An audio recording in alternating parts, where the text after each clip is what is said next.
to the first ever Lives at Stake, a series of monthly discussions about issues facing trans and gender nonconforming communities across the United States. I feel like there should be a balloon drop, but well, quarantine. Not surprisingly, our first show today will focus on the ways in which trans and gender nonconforming communities are addressing and responding to the COVID crisis. Trans and gender nonconforming communities have done so with speed and focus, emphasizing solidarity in ways that are a model for the country as a whole. Perhaps because of historic marginalization, trans and gender nonconforming communities understand that the only way through is together. So ultimately, today's show is about hope. That's why we're going to talk to India Moore, actress, model, and activist, about a mutual aid program that they started right in the wake of the crisis. We'll then talk to Bev Tillery, who is the executive director of the Anti-Violence Project, about how they're responding to the uptick in violence in the wake of the COVID crisis, unfortunately. We'll then speak to Ian Stewart about food insecurity amongst trans and gender nonconforming communities. Ian is a actress and the founder of the Oprah Project. I should also say Ian Field Stewart to make sure that I nail their entire name properly. We'll then talk to Mickey B, who is national organizer at the Transgender Law Center, about the importance of the leadership of Black women, Black trans women, and Black trans femmes at this moment. Concluding with author Meredith Toulouse, and we need to talk about what to read at this moment. So what better than Meredith talking about her new book, which will be released in May. And then finally, we will end with the poetry of Swai Pham. Now, since this is the first Lives at Stake, I want to take a moment to tell you what it is.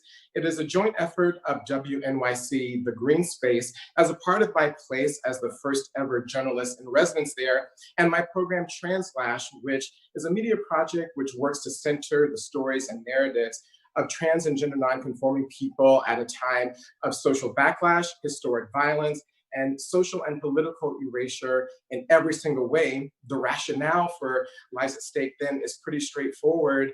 We need to be able to create at this time forums that are by and for us. Now, normally I would be speaking to you in the actual Greene Space and looking out on your faces, as well as interacting with you virtually. But instead, I'm standing before you looking out on my bathroom. But I'm glad to be standing before you at all, given where we are in this moment. Gratitude is one of the things that is getting me through. Now, a couple of things in terms of housekeeping before we turn to the heart of our program. First of all, this is a virtual program, so that means it is virtual/interactive. So please make sure that you comment and send questions across all of our social media channels, including Instagram, YouTube, and Facebook, with hashtag Lives at Stake and also Translash. We also want to let you know that throughout you will be hearing a string of resources, places, and organizations that have rushed to help and to respond. Please know that those will be in our feed. So you can't say she's talking too fast, I didn't hear her. Just engage on the feed and it will be there. We also want to let you know that this entire concept for our program in terms of focusing on COVID and doing it virtually is something that we came up with in the last 7 days. So there might be a few technical hitches along the way. If so, bear with us. And in terms of ASL, we will be working on that in terms of future programs, but in this program, the ASL version will be immediately following the show. Now, because today's show is really, really heavy, we hope not too heavy. Like I said, it is about hope, but there are gonna be some moments where we talk about some tough things. We wanted to start out with some memes and GIFs that are actually getting us through this really tough moment.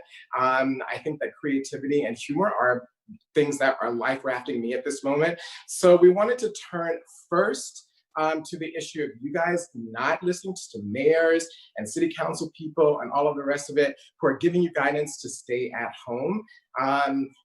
This is a graphic. Come on!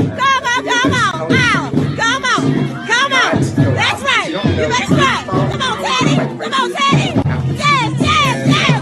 Isolation, maybe I wouldn't be so upset if he followed me home. The next one is a GIF that is focused on the fact that all of you all are streaming, I guess, Tiger King. I personally don't have enough brain cells for it, but this is focusing on Joe Exotic, and just emphasizes the fact that after a couple of months in isolation and quarantine, we may end up looking like this because we don't have access to people to do our nails and our hair and thread. So I don't know, look at some how-to videos on YouTube to not look like him. It's not a good look, folks. And then lastly, there's a meme that we wanted to choose that is just so on trend. It's Zoom. We're all using Zoom. We're using Zoom right now to talk to each other.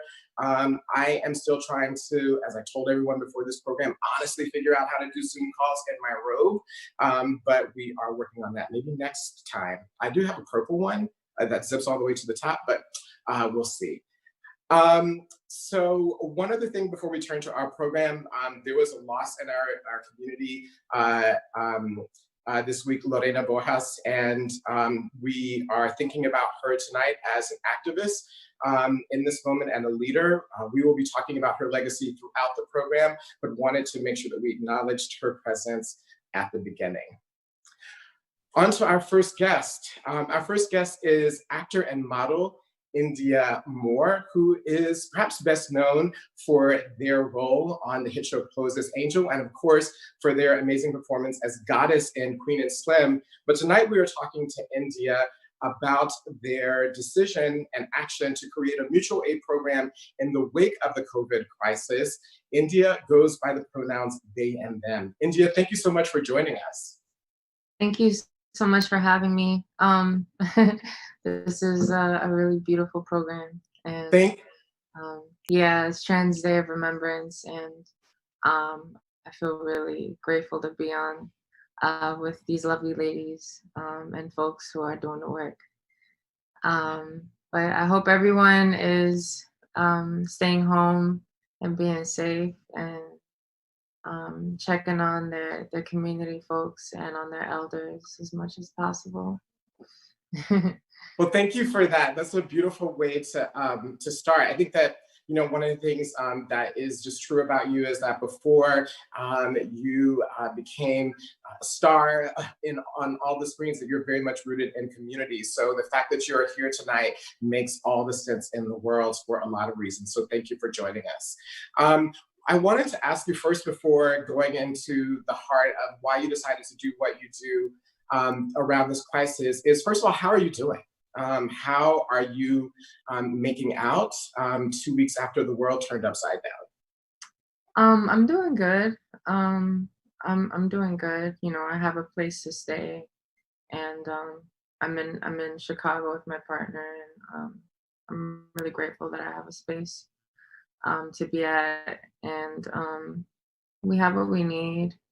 But I'm good. You know, like, I've been taking it easy.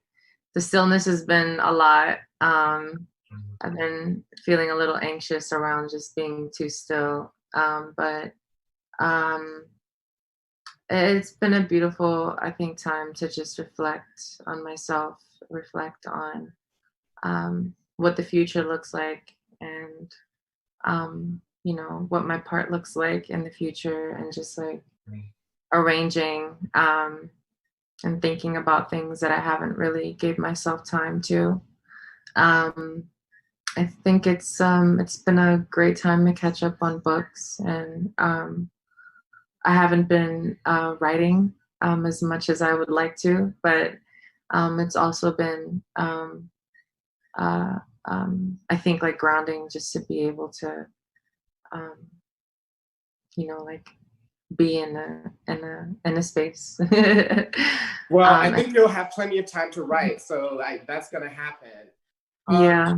One of the first things that I noticed in terms of a response was actually your Instagram feed, where I was feeling personally stunned and hit and like a duck hit on the head after, the declaration of being quarantined and the way in which people were sequestered. But you responded almost immediately by saying, you know what, we need to raise money for people and put it directly in their hands. And I'm wondering what led you to do that? How did you know that was the right thing to do? Well, there are a couple of things. I think people are like, oh, this has never happened before. But this has happened before, and it's affected predominantly Black and brown folk, but more so queer and trans people. When the AIDS crisis happened, there was an epidemic, and a lot of people don't know about it because nothing was done. No one organized to make sure that people, who couldn't afford care were getting it, for queer and trans people specifically. And it was just interesting to see like the shift in just any shift in the system. I'm always thinking about how queer and trans people are keeping up, like from the election of Donald Trump to like a pandemic to this degree. So just like, I don't know, I was just thinking about all of those things, and like, I'm just always thinking about community when, especially when there's a systemic shift of some sort, because, our community is the last to be sought out for, until the last to be looked after. And also, trans people, Black trans women, more particularly, and trans people who have medically transitioned, I think are really vulnerable during this time when the system is interrupted at this level. Mm-hmm. A lot of us don't have, family members, communities, and access to resources. And so, I don't know, I'm always thinking about Black trans women and gender nonconforming and queer folk. Yeah, I think that one of the things that it's hard for people who are not necessarily a part of our community is to understand the degree of marginalization. So I'm wondering if you can just give people a sense of literally how much people were asking for and the types of things that they were asking for in terms of asking for help through your drive. Well, a lot of folks were asking for food, asking for money, particularly for food. A lot of folks were really worried about eating. And this is the pattern that I saw in the messages, that a lot of folks were concerned about eating and keeping their phone bill paid. Like, these are essentials. We need our phones. We need to be able to connect to each other, especially during this time. And, like, a lot of folks are also really afraid of not being able to afford their rent and pay for their electric bills. And the average donation was $50 to $100, depending on what people shared with me in terms of what they needed.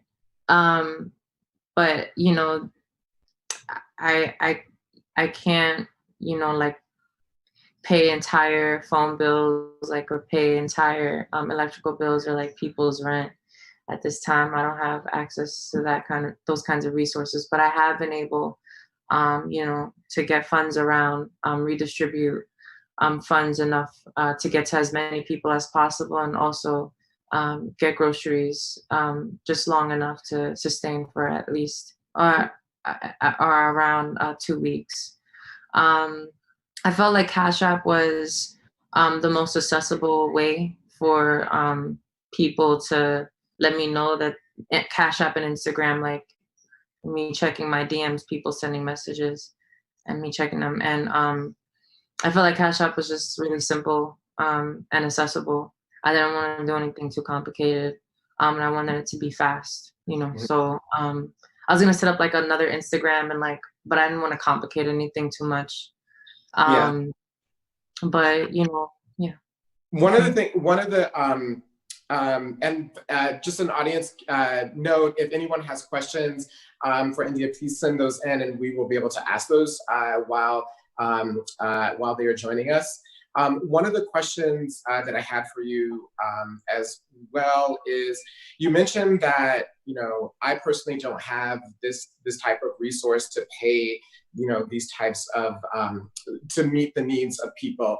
But there are a lot of institutions and foundations that do have the ability to do that. And so I'm wondering if you could say anything to people who have those type of resources in terms of what they need to be doing to respond to the needs of trans people in the wake of this moment. What would you say?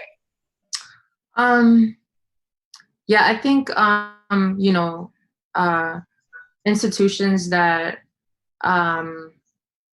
you know, whose main goal and objective is to look out for LGBTQ folk.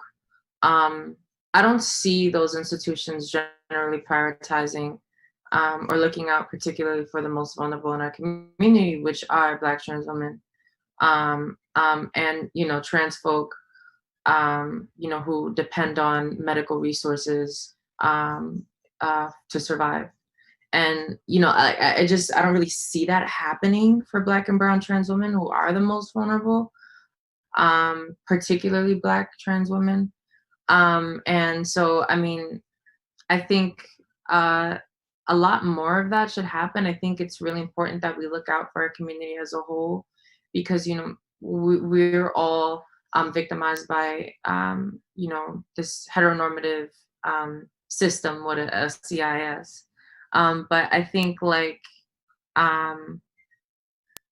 folks are aware of the degree that Black trans women and trans women in general are being targeted, and are being neglected and are being ostracized, and, you know, don't have connections to our families and other like resources. So, you know, I think especially during this time, while these institutions exist to be in service to us, I think when we're in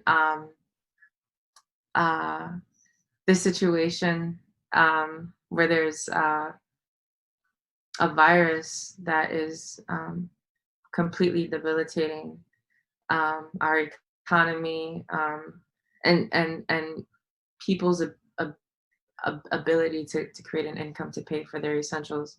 Yeah. I think orgs that look out for the most vulnerable, particularly around queer and trans people, should definitely look out for trans folks. And there are other programs like the Orchid Project that Ian is, you know, has created and organized. And I think, you know, they should definitely source resources and support programs that are actually on the ground and, like, you know, providing this level of support.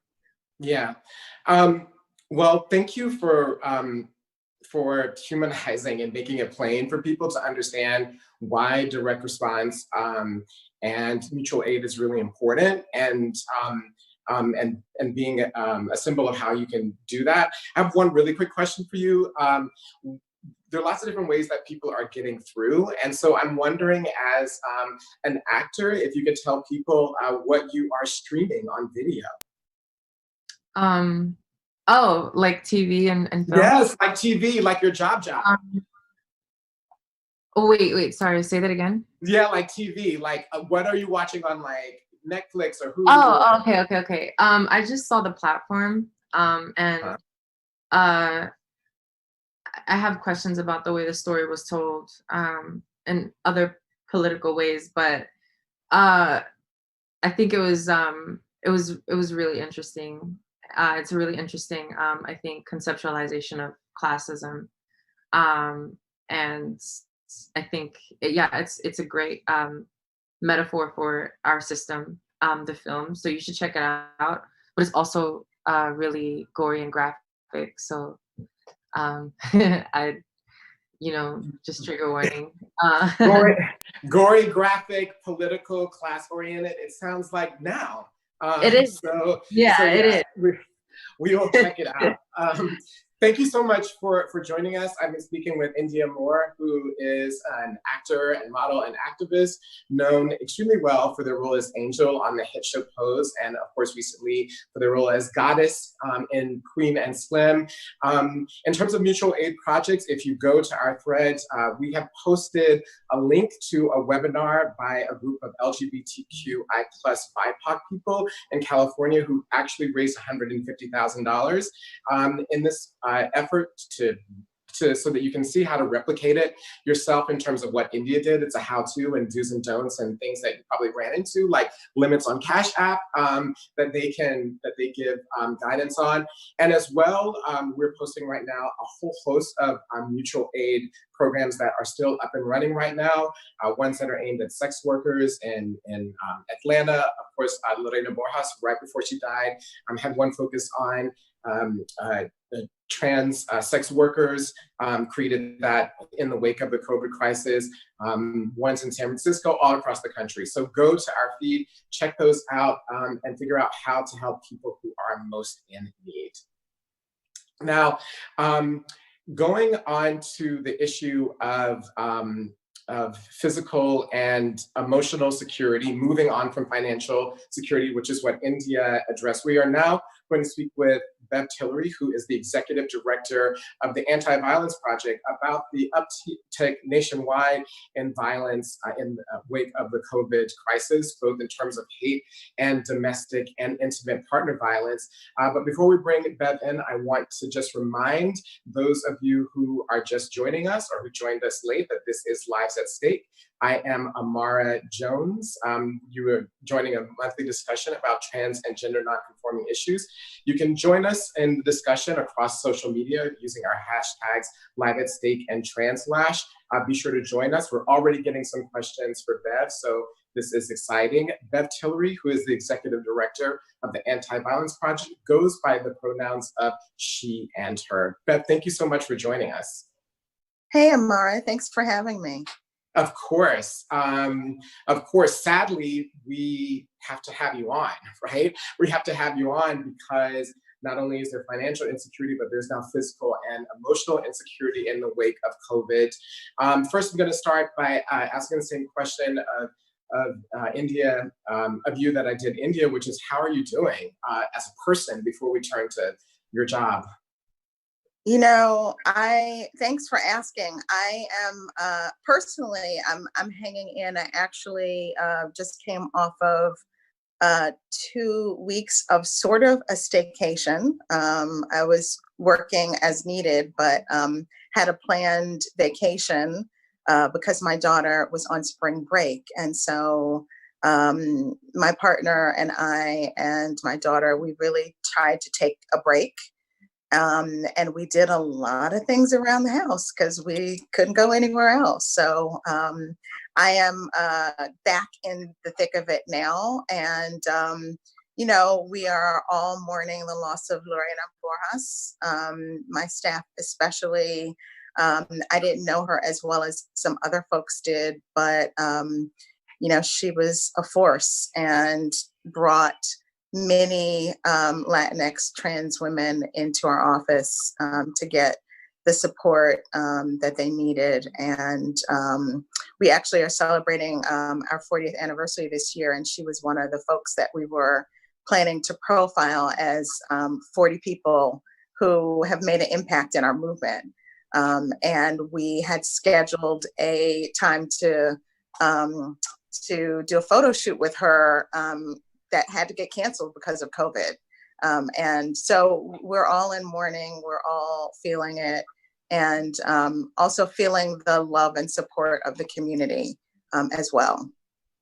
Yeah, I think, you know, also she was a huge mentor as well, mentoring an entire generation group of activists. So her presence is alive and well, even though physically she's not here. One of the things that people don't necessarily make the connection between is COVID, the coronavirus, and intimate partner and domestic violence. But we do see that there is this link. Can you talk about that and why that is and why our communities are facing that intersection?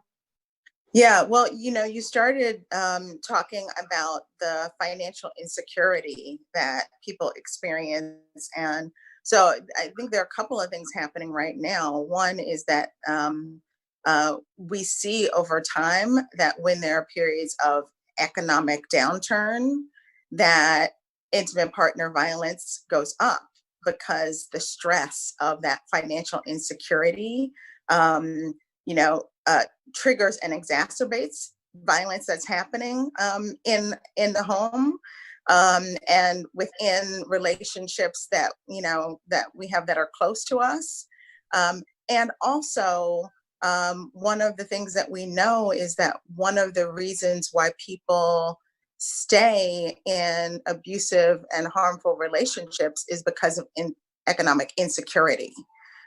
So that is happening, uh, in a lot of cases around the country, and particularly impacting our community, as India already said.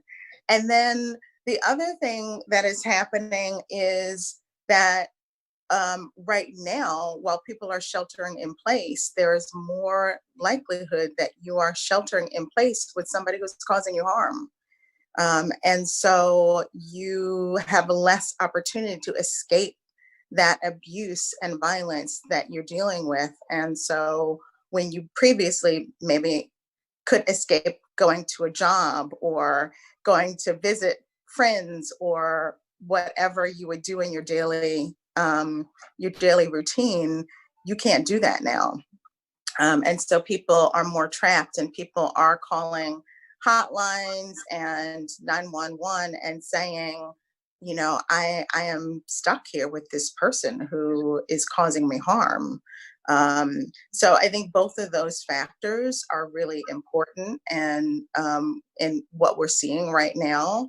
And I also just wanted to remind people that when we talk about intimate partner violence, it's a wide range of violence that's not necessarily just coming from an intimate partner per se. But some of this violence that people are experiencing can be from roommates, from landlords, other people that you're living with, family members. That it doesn't have to be just the partner situation when we talk about intimate partner violence. Mm-hmm. And we've gotten some posts on our various channels about people who've experienced hate crime violence just over the past 2 weeks. And I'm wondering if there's a link as well somehow between the domestic and intimate partner violence and the hate crime violence. Do they overlap, or are they just totally separate? Well, there are a lot of ways that they intersect and overlap, particularly for the queer community. What we see a lot of times is that within intimate partner violence situations, the people who are causing harm will use homophobic, transphobic slurs. They will threaten to out people. They might hide someone's HIV medication. If it's a trans person who is being abused, an abusive partner could force them to dress in a manner that doesn't align with their gender identity or expression. Because it's about control and power, there are lots of ways that the oppression that we are experiencing outside in society gets used in those relationships as well, as abusive tools. So that's one way that they overlap. And then, again, as our communities are particularly vulnerable right now, there's a lack of resources already in society for queer folks who are experiencing violence. So, before COVID, the resources that we have available to us are so much more limited because of the discrimination and oppression that we deal with every day. And so when you combine that now with a time where it's heightened violence and lack of resources, it means that our communities are even more impacted by this kind of violence right now and more in danger. And so, we have already seen increase in hate violence, particularly targeting folks who are of Asian descent because of COVID. We may see other kinds of violence as well because the tensions are high in our communities and people go to those folks that they feel are dispensable or vulnerable to attack and blame for what's going on. Right. In response, however, AVP has come up with a series of tips and guidelines for people who may be facing domestic or intimate partner violence in various ways. And so I'm wondering if you can just perhaps take us through those, because there are things that people can do in ways that people can help. I think the first one that you mentioned was to define your pod. Can you talk about that and then just take us through the set? Yeah. And, I would say, first of all, we come from a place of understanding and believing that survivors know what they need to get through and to be safe. And so some of these tips are really just reminding folks, because these can be stressful times. Sometimes you might forget the tools that you have. So, identifying your pod is making sure that you've identified who the people are who are going to have your back. Who you need to reach out to potentially ahead of time now to say, I'm going to put you on speed dial. These are the people that you can go to when you need support, when you need anything that you need. Identify who they are now so that if you are in a time of crisis, you don't have to think about it. You got your people, you know how to reach them. They know that when you call, they're going to respond and in the way that you need them to respond. Mm-hmm. What are some of the other tips that you have? What's the next one on the list? Yeah, so we say to people, hide some of the things that you might need in case you might need to quickly leave a situation that's gotten out of hand or more than you feel like you can deal with in that moment. So think about, what is your safe bag that you need? What do you need in it? Do you need some cash hidden away? Do you need medications potentially? Do you need change of clothing, phone numbers or contact information? If your phone is taken or stolen, what is that information that you need to have? Hide it somewhere where you know that it's safe, that it's unlikely that the person who's causing you harm will find it, so that you can just grab it and go if you need to. Mm-hmm. Wow. And then, No, I was going to say, we encourage people to, even though we're sheltering in place, we can go outside.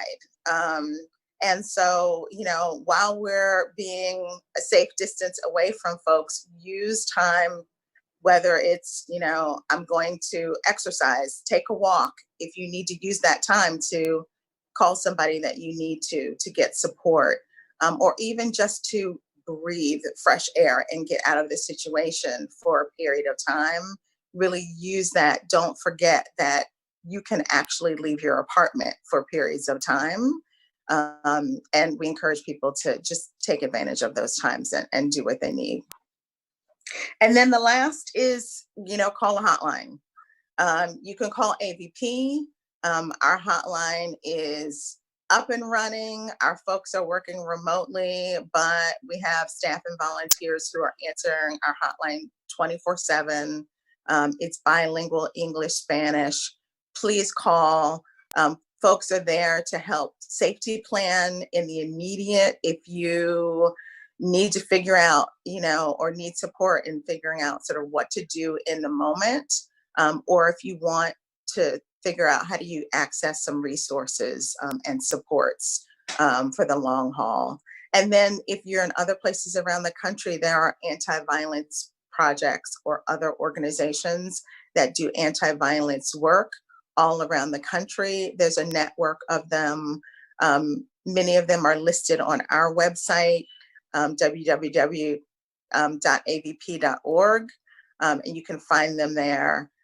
So reach out to the organizations that are in the queer community that are there to help survivors of violence. Amazing. Well, thank you so much for joining us tonight. Understanding that there's this increase in violence, but there are ways to be able to address it and to respond. So there's definitely hope in that. There's one last question I have for you, which is unrelated to the seriousness of right now, which is, I know that you are a master baker, and a lot of people, again, at home have lots of time now to perhaps bake. So what are you baking? Well, I just baked a gluten-free, sugar-free Is it good? apple pear tart. It was amazing. And it was the best gluten-free crust I'd ever made. It was a crumb crust. I highly recommend it. Anybody wants a recipe, let me know. Well, So I'm gonna have to trust you, because when you say gluten-free and sugar-free, I'm walking out the door. But I know. you know, listen, know. I got time on my hands, so I might as well. Yeah, I mean, try it, well, definitely. Well, I will honestly, not do you wrong. Right. Well, honestly, we cheated a little bit and have put your recipe in the various timelines that we have. So anyone who wants to try gluten-free and sugar-free, go do that. Follow this recipe, and then tell us how it turns out. I've been talking to Beth Tillery, who is the executive director of the Anti-Violence Project. In full disclosure, I'm on the board of AVP, but as you can see, we would have been talking to them anyway. Beth, thank you so much for joining us. Thank you. Thank you. You are watching Lives at Stake. I'm Amara Jones. This is the first of a series of monthly discussions about issues facing the trans and gender nonconforming community across the United States. You can follow along at Lives at Stake. Hashtag Lives at Stake, and hashtag Translash. I've also gotten yelled at. I'm supposed to tell you to go to www.translash.org, where you can sign up for our monthly newsletter to find out what's going on in between these programs. And you can also go to the same for WNYC, the Greene Space, and follow their newsletter too. Lots of newsletters, lots of time, lots of not excuses to not read all of them. So from financial insecurity to physical and emotional insecurity, we are now going to turn to the issue of food insecurity in trans and gender and nonconforming communities. That's why I'm thrilled to be talking to Ian Field Stewart, who is an actress and the founder of the Oprah Project, an organization that is focused on providing nutritious meals to people who are trans and gender nonconforming, specifically those who are Black and Brown. But in response to COVID, Ian's organization turned very quickly to meet some immediate needs. And so I'm thrilled to be able to talk to Ian. Hi, Ian. Hey there, Ma. Thanks so much for having me. Of course. How are you? How are you doing? You know, I've been actually thinking about that question a lot because I knew I was coming here today, and I was thinking about how I wanted to answer it. And I think I want to be very honest in saying that, like, I'm depressed, I'm not doing well. And I say that because I think it's important to acknowledge that capitalism is part of what brought us here, and the necessity to produce and the necessity to create and create things that can be consumed is essential to that process. And so I wanted to acknowledge that there are those of us out there who just don't feel like we're ready to meet or face another day where we can't touch and be touched by people, and we can't be outside. And it has an effect on our mental health. And so I wanted to name that I am one of those people. And if you are out there, anyone who's watching who is one of those people, then I'm right there with you, and I'm holding your back. Yeah, there are lots of those people out there. And the good news is that there's lots of people who are volunteering to give free therapy sessions. We have a resource page on our website at translash.org. One of those resources is that. There are many others as well, but I think the first step in getting help is acknowledging that there is a problem and an issue. And I think that you've helped a lot of people just by saying that you're depressed, and that we need to be reaching out to each other and supporting each other in this moment. So thank you for that. Thank you. I also wanted to, of course, thank you for literally helping to feed people in the midst of this crisis. And I want you, if you can just set up a little bit, how did you know immediately that that was a thing that you needed to focus on, that you needed to focus on the regular way in which you deliver meals, to literally going grocery shopping and going house to house to various trans people to deliver food? I mean, the truth of it is that the Okra Project has always been a way that we have gained access to an understanding that food insecurity is something that Black trans people are facing on a daily basis. I love the show Good Times, and I'm recalling a moment where the mother on the show, Esther Rolls, sort of says, you know, don't forget this family knew we went through the Depression without realizing that there was one. And so in many ways, I feel like that's how the Black trans community is, how we are. This food insecurity is something that affects us at all times. So it's not so much that we knew that there was a specific moment or a specific need. It's just that if people can't go outside, it means they can't go to grocery stores. And for many Black trans people, the communities that we live in, they don't have nutritious foods available to us anyways.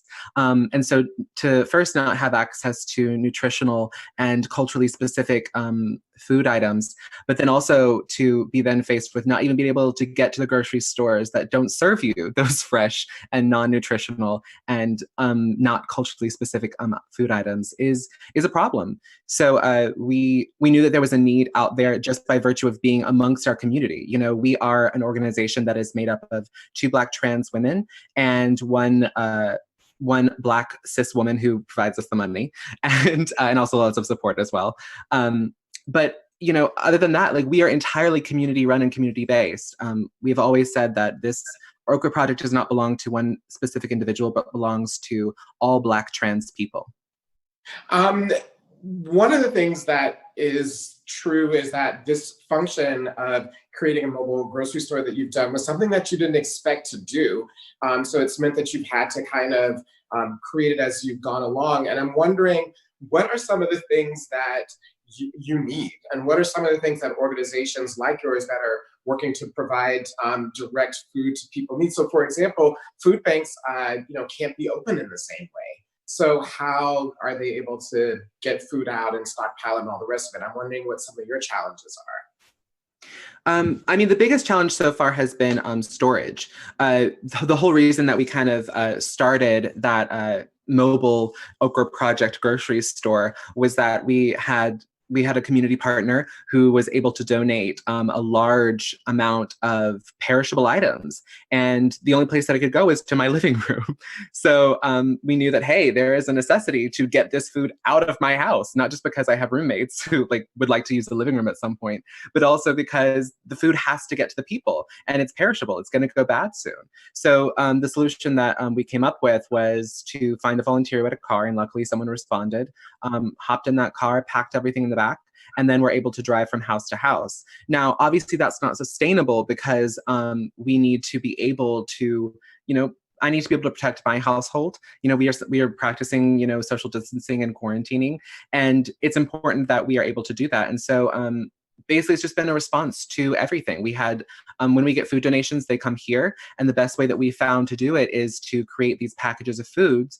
And luckily we've had an amazing amount of financial support from the community and beyond, who have allowed us to take these packages of food that we're able to create through either food donations or grocery store runs that we do ourselves, and then put those in the back of an Uber or a Lyft, and then send those directly to people's homes. And so that's the best way that we have found currently to address sort of no contact food delivery, while also addressing the needs that people just have, Yeah. Well, if people have ways to help and support you through that kind of innovative way that you have of getting the food and putting it in Ubers and delivering to people, there are links to the Okra Project in our timeline, and you can also look and find those. I'm wondering what in this moment you're hopeful about.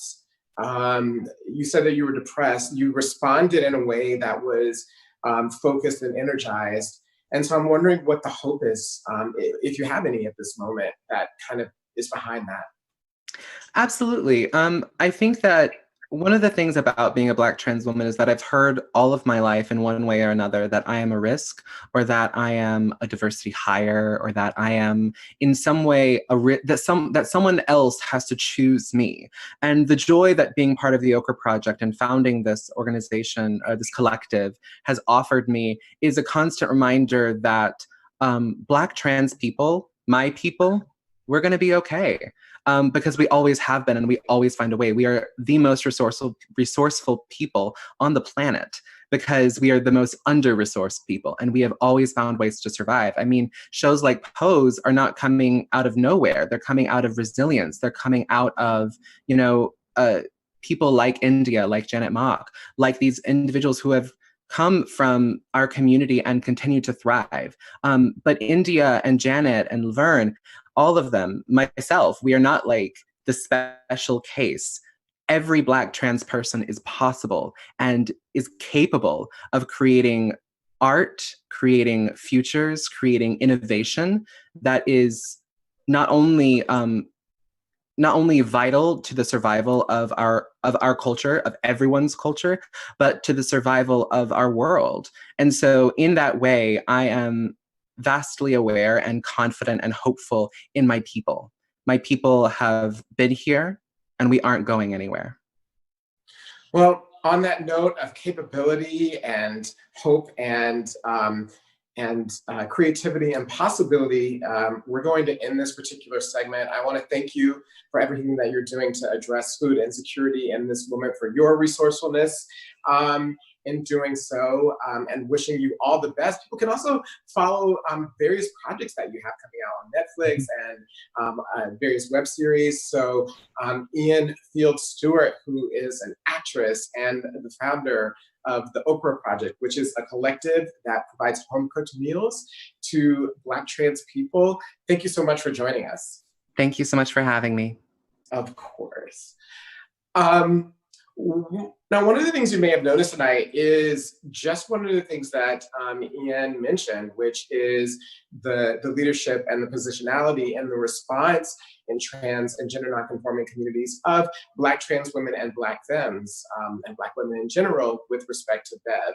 And that's not a coincidence. That is something that is happening in our community and is needed for the future of our community, says Mickey Bradford, who is national organizer at the Transgender Law Center. One of the things that Mickey has done is to help coordinate an initiative there, which is the Agenda for Trans Liberation. And their very first pillar, the thing that they are emphasizing in that, is the leadership of Black trans women and Black trans femmes. Earlier today, I had a chance to speak with her about that and how Black trans women and Black trans femmes are responding to the COVID crisis. So take a look. Hi, Mickey. Thanks for joining us. It's great to be here. Hey, Amar. Hi. Well, first off, before we launch into all the things, how are you? Whew. I'm doing all right. Considering everything that is happening in the world right now. I have been through in the last week feelings of grief, of confusion, anger at just the systems that allowed us to get to this point, and a little bit of boredom, honestly. Well, okay. Well, hopefully this will alleviate some of your boredom, at least for the next 10 minutes. But thank you for sharing that. I think a lot of people can relate to the feelings that you're going through. I think we all are and can. But one of the amazing things that you're moving is the Trans Liberation Agenda. And the very first pillar of that is to center the leadership of Black trans women and Black trans femmes. It's interesting because in this moment, that's what's happening across the board in terms of the response of our community.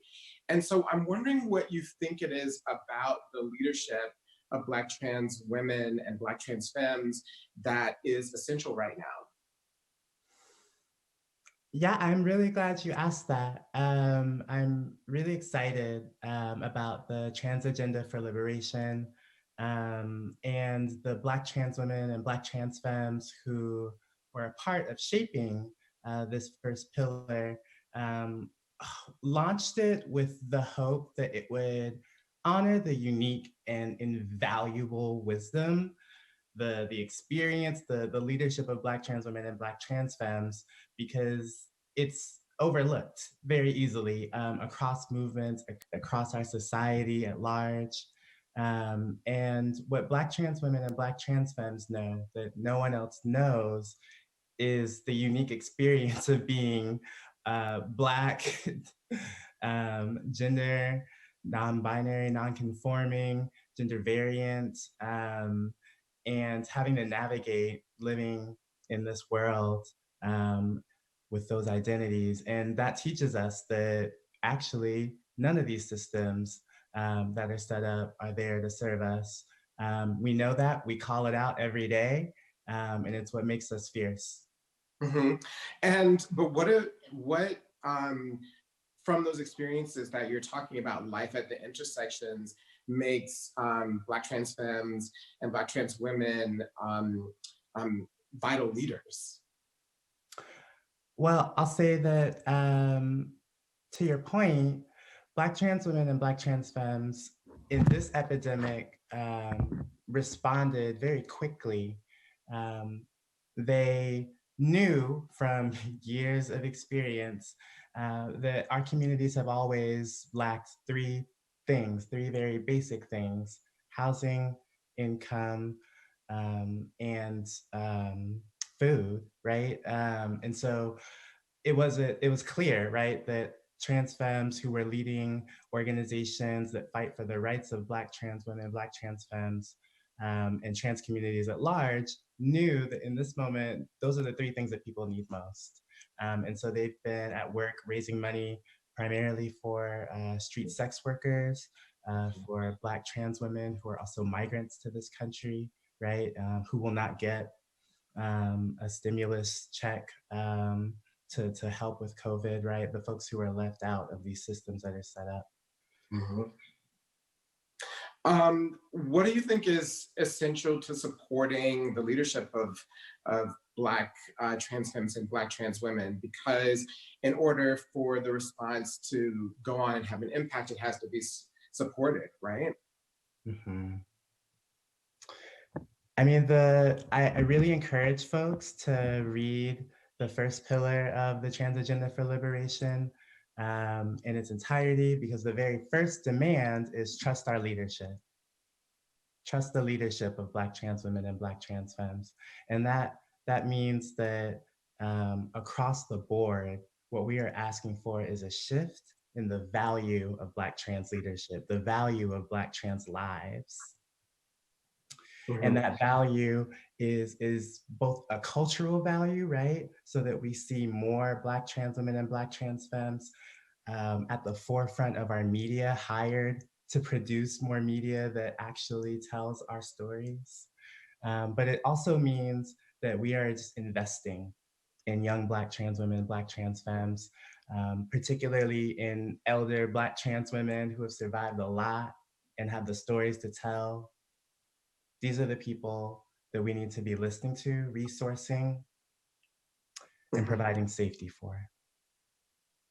Mickey, but one of the things I've heard you say is that valuing and resourcing isn't only about money, but it's also about creating these larger pipelines of opportunity and leadership. Can you unpack that a little bit? Absolutely.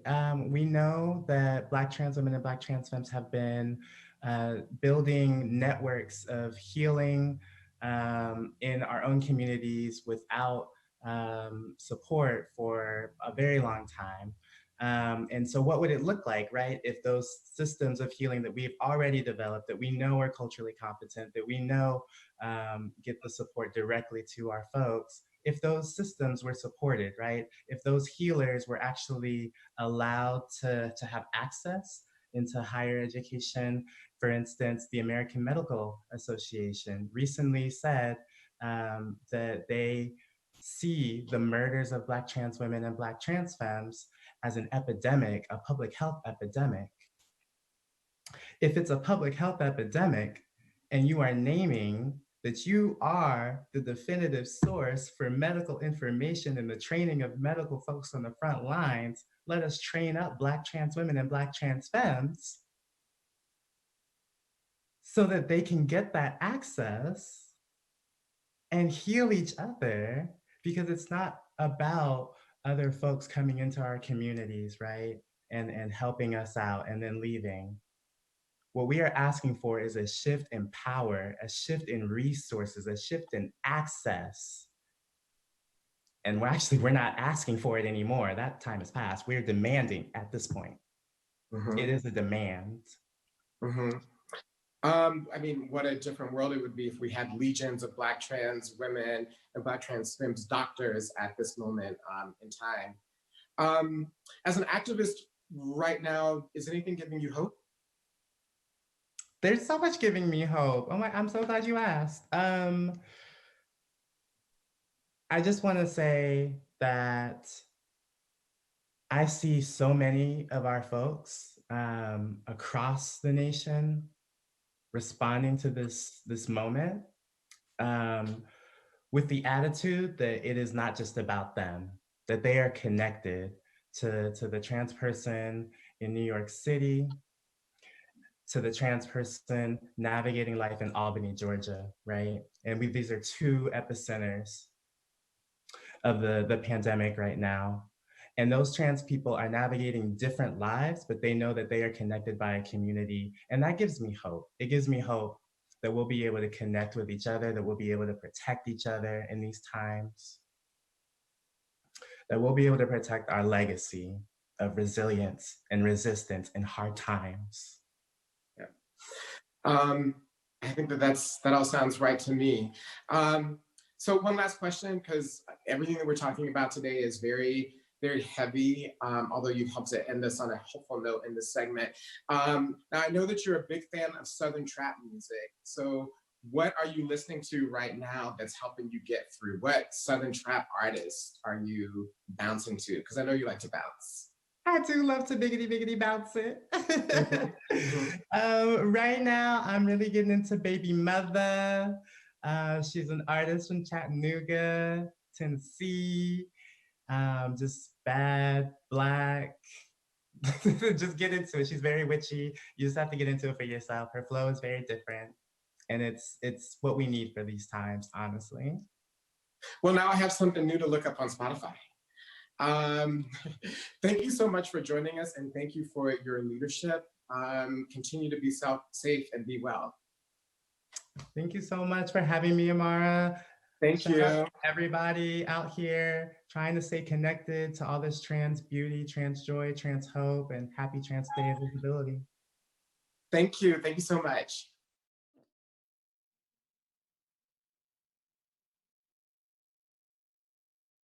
So that was Mickey Bradford, who is national organizer at the Transgender Law Center, who is working there with groups across the country on the agenda for the agenda for trans liberation, whose first pillar is the emphasis on the need for leadership of Black trans femmes and Black trans women. Of course, visit TLC's website to read more about that initiative and to see how you can get involved.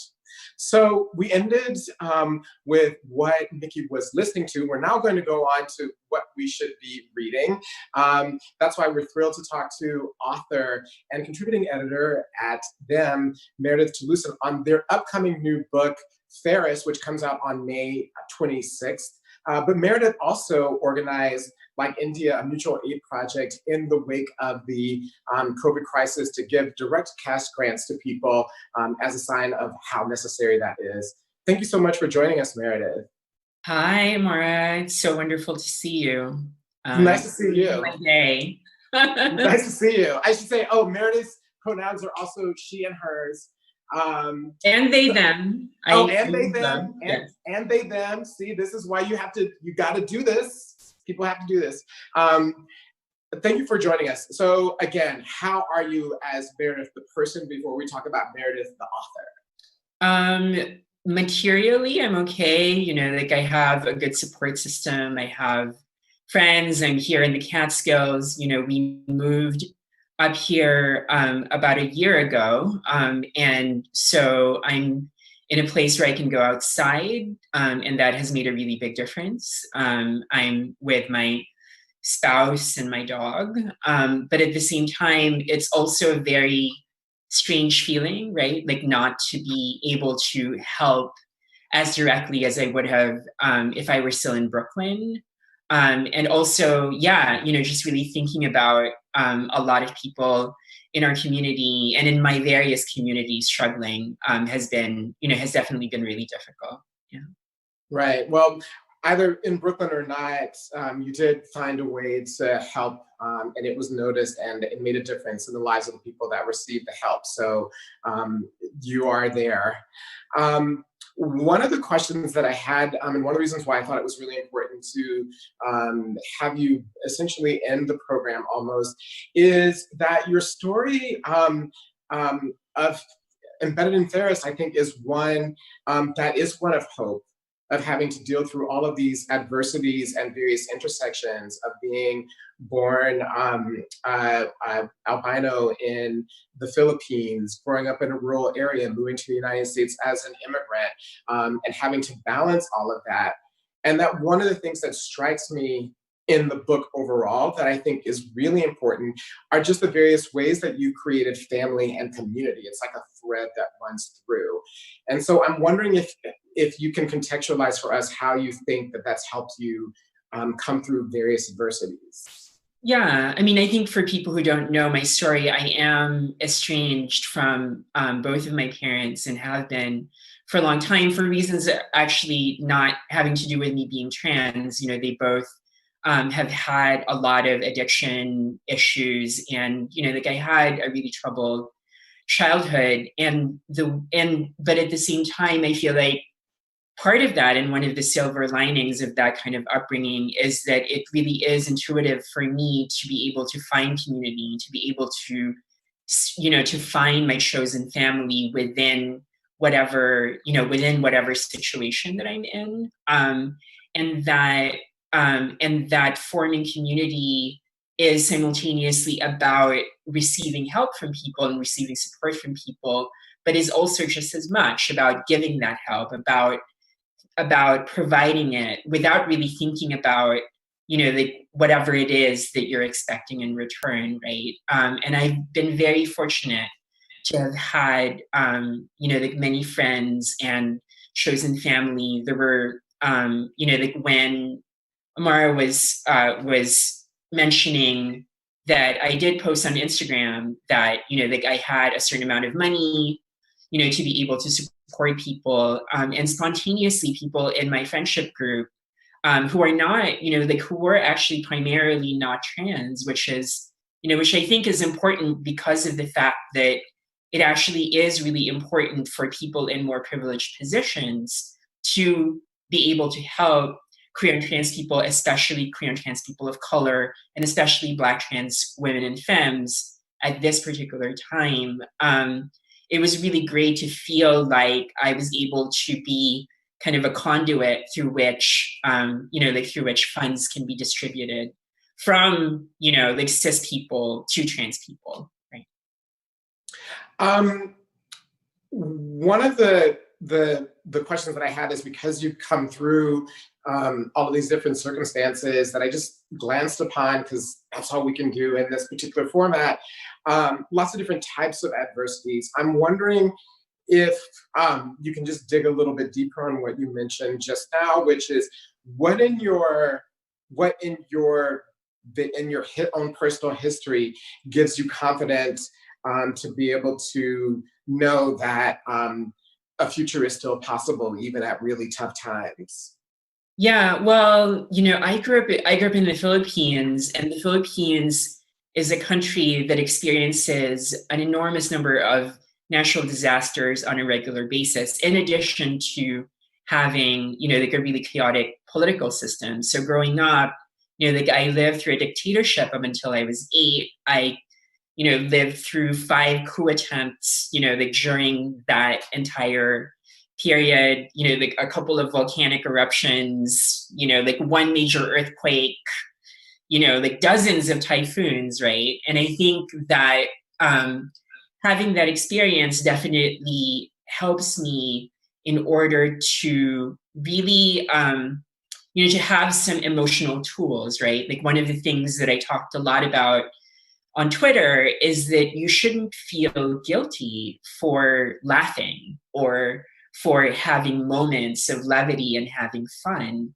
because those are the moments that would allow you to reinvigorate yourself, to be able to help people later, to be able to have the emotional space to, because if we exhaust ourselves, like being sad and crying and, like despairing all the time, then it actually doesn't, like it ultimately doesn't help us, and it also doesn't help the communities that we're trying to serve. And, and it is really true that for me, helping people is just as invigorating to me as, like I hope the help is to other people. And that's, like that's been a really important part of my, coping with the crisis that we're in. Yeah. Yeah. I also would be curious, as an immigrant to this country, the ways in which it stands out for you that, over the past 4 years, immigrants have been vilified in so many ways and literally imprisoned. Many say illegally, that's being contested right now. But at this moment in time, so many of the people that we are relying upon for our survival are immigrants. And I'm just wondering if that juxtaposition, how that reads to you as an immigrant and an observer here in the United States. Yeah, I mean, I do feel like, like many, many people who come from immigrant communities, who come from other countries, come from countries that have really, really strong collective spirits, right? Including, like including my own. So when people, like when people were thanking me on Instagram for, sort of distributing money, I really feel like, like this is the duty of any person in this country who has, who has resources to spare. Like we shouldn't be thankful to generous people who have resources. This is actually our moral and ethical responsibility at this moment in time, right? And I feel like so many people who come from immigrant backgrounds have that spirit, not just because of the fact that they come from countries that are more collective, that are more collectivist, but also because we've had to necessarily form networks among ourselves to survive, right? We've necessarily had to reach out to people because otherwise, we would be incredibly isolated. And I think that, and I think that this pandemic has been really testing this sort of American idea that, that we are individuals and that, like the only people that we need to look out for is ourselves. This is a time when we really have to look out for each other. Mm-hmm. And lastly, I'm wondering, your book comes out in the middle of May. Most likely we'll still be in some form of quarantine at that time. Your book, Fairest, May 26th. What do you hope that people will get from that? And maybe you could even split it. What do you hope that trans and gender nonconforming people will get from your book? And what do you hope for those that who are not a part of our community directly will get from what you've authored? Yeah, I mean, I feel like, look, we are in the middle of this crisis.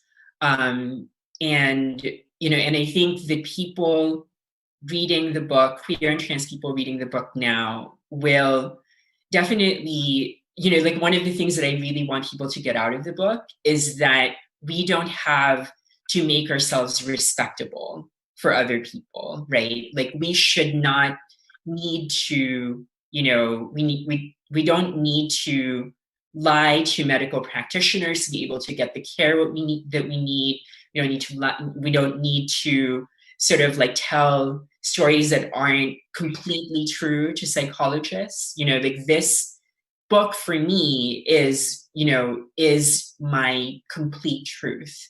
And it was a very conscious effort on my part to not think about what people would think of me. Like, this is just what has happened to me in my life, right? In my journey as a trans person.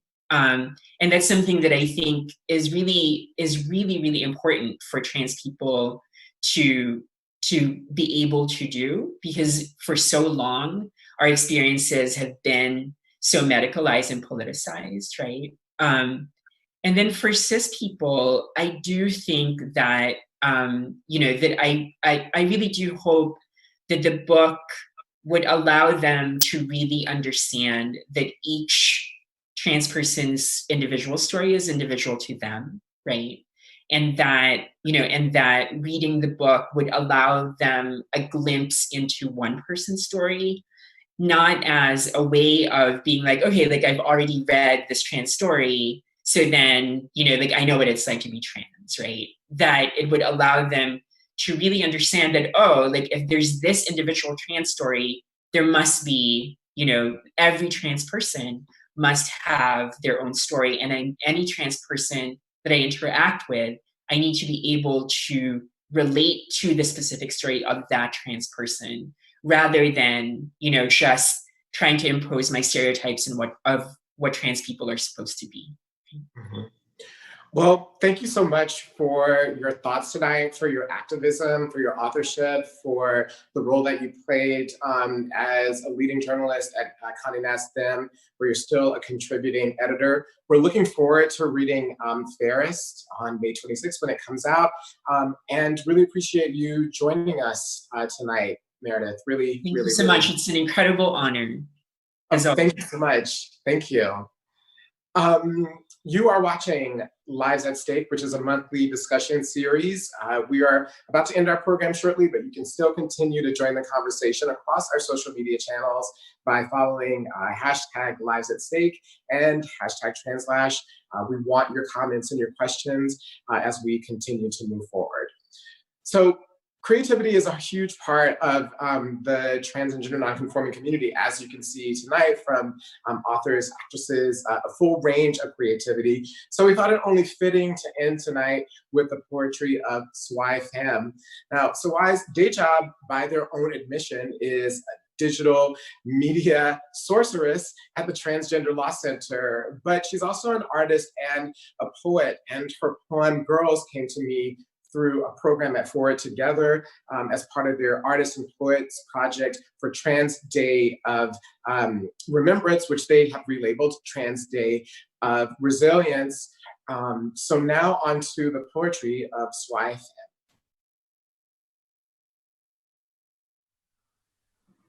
Girls. Remember when she drifted along the surface of the ocean, hair like kelp, reflecting the surface of the sun, the whales extending their foreheads to graze her shoulder. Her gaze rests on the gray cloud miles away, inching towards her Samoa. A few moments later, the sky opens with a hot downpour. She submerges her brown head into the Pacific, becomes ocean, gives baby whales wet kisses, peels back layers of coastline to reveal the volcanic rock that whispers a secret.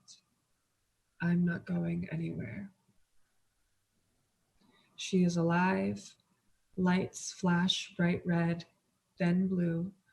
What did she know about saving lives? She was someone's baby girl, pumpkin, angel, love dumpling, little one. Here she is on Atlantic Avenue at the house with the fig tree that reminds her of Cameroon. The police car that she hijacked sits idly outside. Sirens no longer work. She packs her powder pink duffel with playing cards, rope, a teddy bear named Raven, Sour Patch Kids, castor oil, and a red canvas notebook. She passes the painting on the wall, of a full circle rainbow glittering around a white sun. Outside the door, a family of maybe 500, their bellies so accustomed to the pain of uncontrollable laughter. The best part about being a trans girl is keeping the world secret in your chest. We are shards of sea glass. You see yourself in us, big and wide, spines long enough to play with purple clouds. In the beginning, there was us. In the end, here we are. Here I am, made of the same stuff as my grandmother and her grandmother and the mushrooms that sprouted before her. Lift your head, close your eyes. Do you hear yourself breathing? Thank you.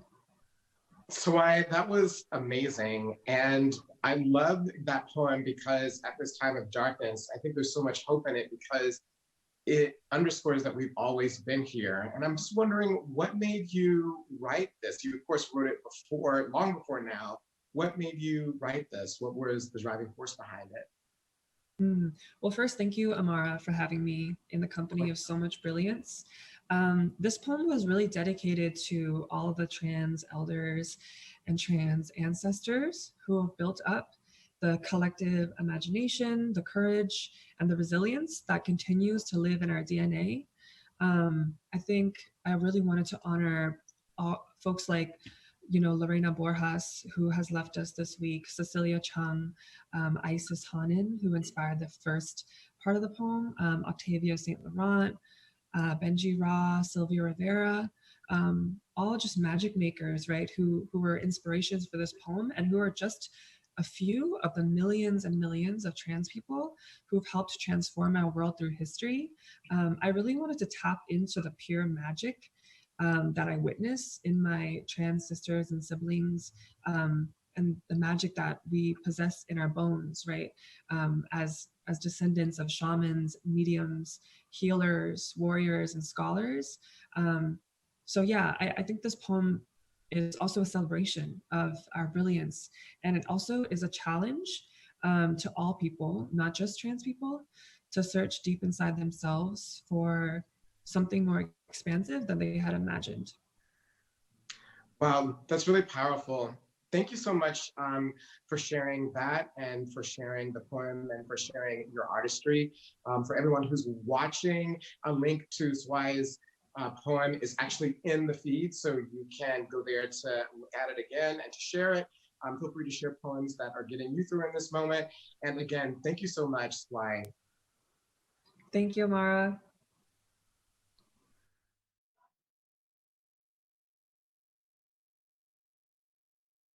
That was the poetry of Swai Pham. Her poem, Girls, is actually accessible in the thread right now. So if you go there, you can actually read it and share it, which I know would mean a lot to her. At the core of her poem, of course, is the idea, like I said in the segment, that we've had a past. That's how we know that we're going to have a future. Actually, 2 weeks ago, the topic for this particular program was going to be the future of trans.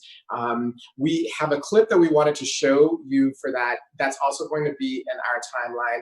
It's from Andy Mara, who's the executive director of the Transgender Legal Defense and Education Fund. In the clip, she emphasizes the fact that the power of our ancestors is the way that we will be able to get through this moment. And of course, in terms of ancestors, we're now thinking about Lorena Borjas, who has become an ancestor.